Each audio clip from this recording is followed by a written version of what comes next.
Shalom saudaraku dimanapun berada, salam sejahtera. Kembali kita berjumpa di dalam renungan firman Allah. Sebelumnya saya ajak saudara sekalian kita berdoa. Terima kasih Bapa di sorga, pagi hari ini kami bersyukur, memuji, memuliakan Tuhan.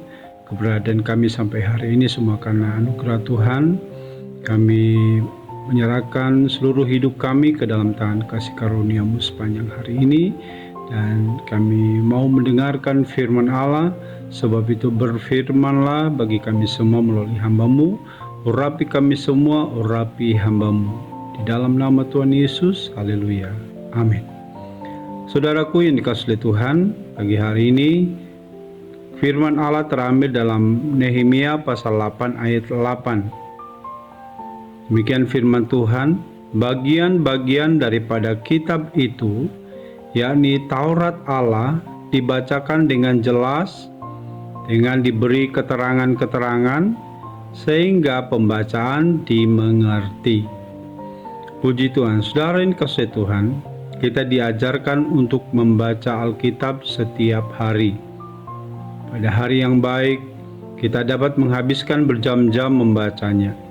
Tapi kadang kita mungkin hanya menghabiskan 5 menit, atau lebih buruk lagi, kita hanya dapat membaca ayat-ayat yang ditulis untuk kita, bagian atas mungkin panduan renungan. Membaca Alkitab bukan tentang absen waktu, saudaraku, tapi memiliki sikap tertentu terhadap firman Allah. Nah, di sini kita akan melihat bagaimana Nehemia mengajarkan 3 hal yang harus kita miliki setiap kali kita membaca firman Tuhan. Yang pertama, kita harus membaca firman dengan jelas. Itu berarti kita harus mengucapkannya dengan benar, jelas, dan seadanya. Kita harus membacanya dengan cara yang membuat mudah dimengerti. Ketika kita membaca, kita harus berbicara pada diri kita sendiri. Yang kedua, kita harus mengartikan apa yang telah kita baca. Di sini kita harus mempelajari arti perkataannya. Kita harus menghabiskan waktu menggali makna teks yang kita baca. Bukanlah tindakan yang bertanggung jawab jika kita hanya membaca secara cepat firman tanpa mengetahui apa yang kita baca. Dan yang terakhir, saudaraku, kita harus mencoba memahami apa yang telah kita baca. Tentunya dengan pertolongan Roh Kudus. Kita perlu memahami Roh Allah dalam firman Allah dan menangkap kehendaknya dengan benar.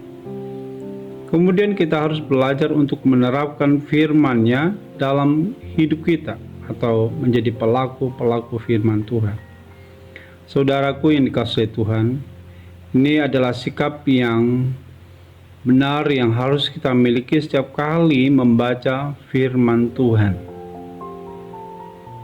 Saudaraku, pertumbuhan dimulai dengan hati yang dapat diajar dan berakhir dengan hati yang bekerja atau melakukannya. Puji Tuhan. Mari kita sama-sama berdoa. Terima kasih Bapa di sorga, kami bersyukur buat kebenaran firman Allah pada saat pagi hari ini, agar supaya kami memiliki kerinduan untuk selalu membaca, merenungkan firman Allah, mempelajarinya, terlebih melakukan apa yang menjadi perkataan firman-Mu. Terima kasih Tuhan, terima kasih buat hari ini. Dan hamba berdoa untuk seluruh umat-Mu dimanapun berada yang pada saat ini mendengarkan renungan firman Allah. Hanya Tuhan tolong mereka, memberkati baik pribadi, rumah tangga, keluarga, usaha pekerjaan mereka. Biarlah kami semua semakin bertumbuh dalam iman, pengharapan, dan kasih kepada Tuhan. Terima kasih Tuhan, di dalam nama Tuhan Yesus kami sudah berdoa dan mengucap syukur. Haleluya, amin. Puji Tuhan. Selamat beraktivitas, Tuhan Yesus memberkati. Amin.